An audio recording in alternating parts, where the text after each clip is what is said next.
A topic that looks at apps that serve the masses. I'll first invite Satyan Gajwani to just come and give a keynote on that.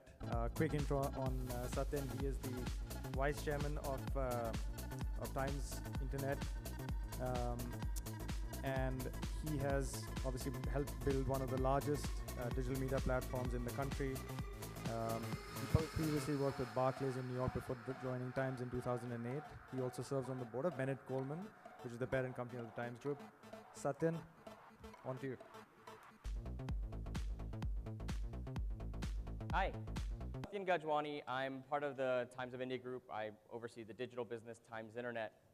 What I thought I could do is maybe share just a little bit about how we're seeing the world today. And when I was asked to speak a bit about sort of how the next level of internet users are using digital products, I did a very simple thing. I just asked our teams that run all of our different businesses to share some of the most interesting and unique insights that they've learned, specifically in the last 6 to 12 months, that I could share with you guys today. So I just thought I'd walk you through a little bit of some of the things we've learned, and then we've got an awesome panel with people who really are building products for the next few hundred million internet users that'll come on stage. So just some very simple numbers, and I've been in India working on Digital India for like 10 years, and every year we keep talking about how the next, first it was like 3G was going to change everything, and then broadband was going to change everything, and we've always been talking about this potential internet boom. And yet today, we're at a scale that I think many of us 5 years ago never really thought was possible, with about anywhere between 400 and 500 people actually using the internet, a few hundred million using it with very heavy levels of data. And specifically on the right, the amount of data usage per customer is easily 10x what it would have been a couple years ago. And this is really exciting until you actually see what tomorrow looks like. And this is really what motivates us to think about what our opportunity looks like, where we see 1 billion potential users with phones, the lion's share of them connected, and a significant amount of them, we call it video users here, but essentially heavy data users in some form or another. And most people see this as a fairly viable outcome in the next 3 or 4 years. And at this scale, India is by far the second largest digital market in the world, perhaps behind China. And that's an opportunity that we've all thought about as potential, but it's exciting to see it become reality. What's also interesting that we're seeing is that the patterns of consumption that have driven usage in the last 5 years are changing. Specifically, the shift from urban to rural India is real, in that today, the majority of users still live in city centers, but in the next few years, that'll change. And even today, this data is from YouTube on the right, 93% of video consumption on YouTube is non-English content. And so we're really starting to see a truly Indian ecosystem develop, which is a little bit different from what we're seeing in other markets. So very quickly about Times Internet, we're kind of a weird company. We're part of the Times of India group, and we run properties like Times of India and Economic Times. But we've really built the company to be a standalone digital media business. And to be in digital media, you have to be relevant in a lot of different ways. And so we run a number of other products like CrickBuzz and Cricket and Ghana, and probably a number of products that you don't know that we operate as well. But I think one of the things we're really proud about, and why I think it's interesting for us to speak about, because if you had heard that a guy from Times of India was coming to speak about rural India, you would have said that's kind of a dumb idea, because Times of India is not really about that. But what we've seen specifically in the last few years, and some of our newer properties that are really built for non-English audiences, is things that we're seeing are different. What I wanted to focus on were 3 of our products, Newspoint, CrickBuzz, and Ghana, which really have a significant amount of usage in non-English and rural audiences relative to the rest of our ecosystem. A lot of the stuff I'm going to share is stuff we probably wouldn't openly share, so what I've done is kind of not told you which product the data is from. So you can guess or you can just surmise that it's just interesting insights nonetheless. So this is one that's pretty cool that we saw just in the last 6 months. We spend a lot of time optimizing for low-end Android phones, and that's still very important for a lot of our users. But what's also happened is, while Android phones as a whole have gotten cheaper, better Android phones have materially gotten cheaper in the last 6 to 12 months. And so what we're seeing is that just in 6 months, the usage on one of our properties from phones with 3 gigabytes of memory or more has gone from 16% to 21%. And that, at least for us, is a very large shift in a very short amount of time. What's really interesting about that is the users that have better phones, whether it's higher memory or whatnot, are much heavier consumers than those that don't. And so I remember 5 years ago talking about building apps for feature phones because the majority of India had feature phones, and that was the opportunity. But what we find is that oftentimes that shift to the newer platform happens faster than you think. And more important than that, the levels of consumption on those newer platforms are materially different. On a few of our properties, especially the newer users coming online, there's been a disproportionately large number of younger audiences. And this surprised us because we usually expected the 25 to 34 to be a larger share. In some of our traditional properties, that's the case. But today, in our newer, sort of more emerging properties, or I'd say our more mass-oriented properties, we actually see a larger skew coming from younger than 25.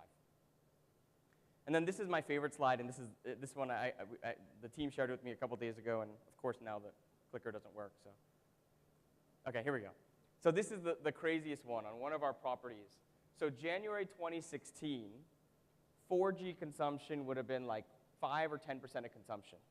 And September 2017, it's like 65% of consumption. So we all know 4G is growing and it's creating this new user base.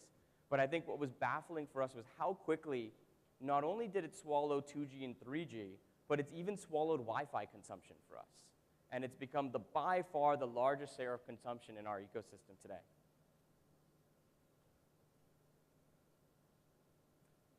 So with these different changes in behaviors, we spend a lot of time thinking about how do new users use our products, and what are some of the hurdles that they face, and what are the things we can do to try to solve for that.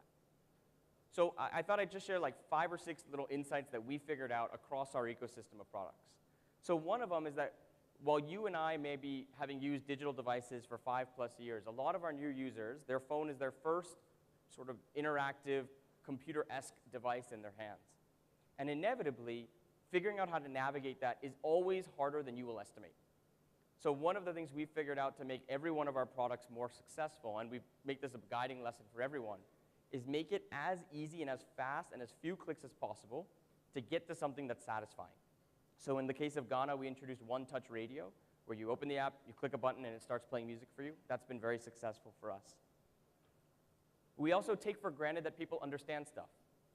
And there's a reasonably popular app on the left, which has used icons alone to explain what different tabs are. Whenever we've tested using tabs with text and tabs without text, we see a markedly different uptake on the tabs with text.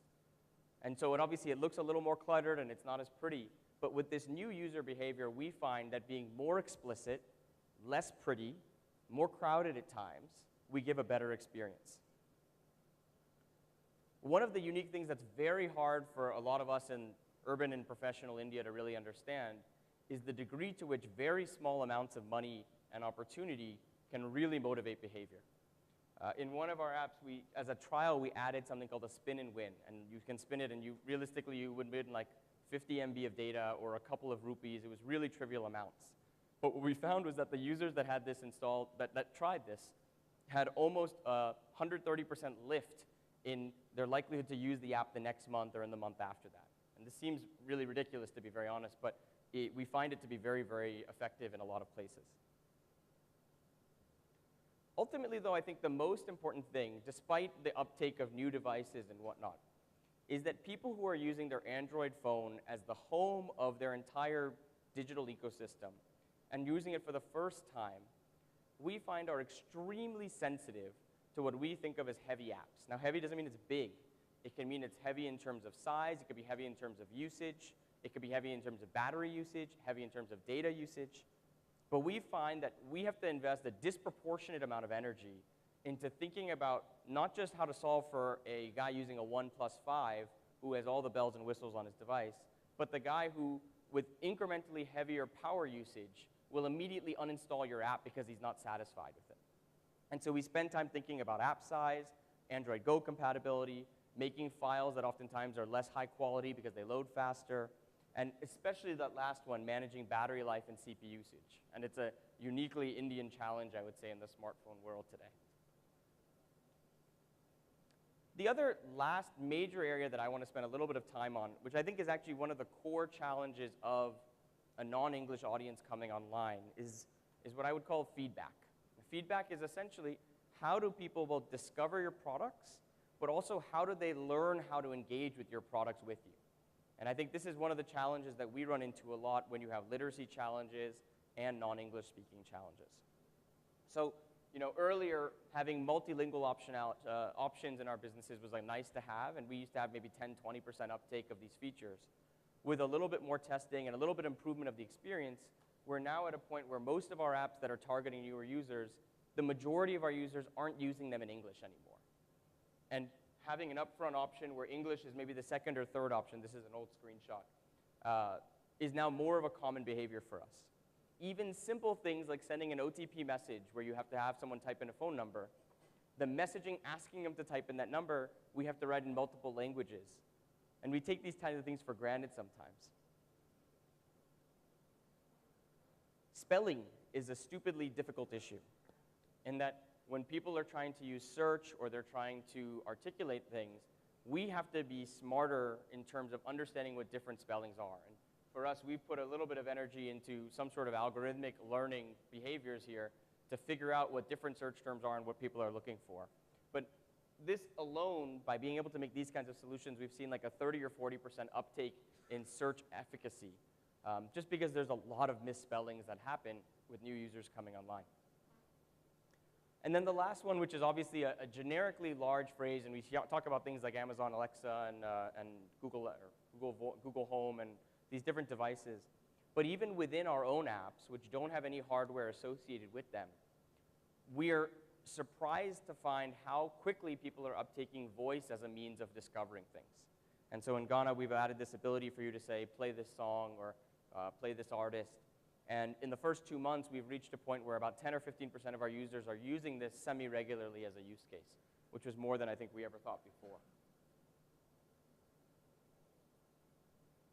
So I think the question that we ask ourselves is this process worth it? There's some things that are maybe perpetual behaviors like being multilingual, which obviously are things you have to invest into. But we wonder are we building devices for people that are going to change in the next few years?